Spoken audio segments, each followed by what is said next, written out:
আসসালামু আলাইকুম, শুভেচ্ছা মডেল মানসিক হাসপাতালের পক্ষ থেকে। আজকে যে বিষয়টা নিয়ে কথা বলবো সেটা হচ্ছে মানসিক স্বাস্থ্যবিধির কারণ কি?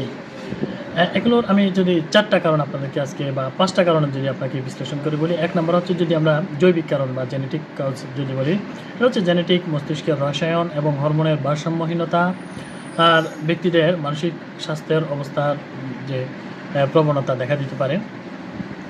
২ পরিবেশগত কারণ। আঘাতমূলক ঘটনা, অপব্যবহার, অবহেলা, সহিংসতার সংস্পর্শ মানসিক স্বাস্থ্য সমস্যা আর অবদান রাখতে পারে। তৃতীয়ত মনস্তাত্ত্বিক কারণগুলো। ক্রমাগত স্ট্রেস, ট্রমা মোকাবেলা করার প্রক্রিয়াগুলো মানসিক সুস্থতার উপর প্রভাব ফেলতে পারে। ৪ পদার্থের অপব্যবহার। ড্রাগ বা অ্যালকোহলের অপব্যবহার মানসিক স্বাস্থ্যের সমস্যাগুলোকে বাড়িয়ে তুলতে পারে বা ট্রিগার করতে পারে। ৫ জীবনের অভিজ্ঞতা, দীর্ঘমেয়াদী বিচ্ছিন্নতা, দীর্ঘস্থায়ী অসুস্থতা বা জীবনের বড় পরিবর্তন মানসিক স্বাস্থ্যকে অনেকাংশেই প্রভাবিত করে।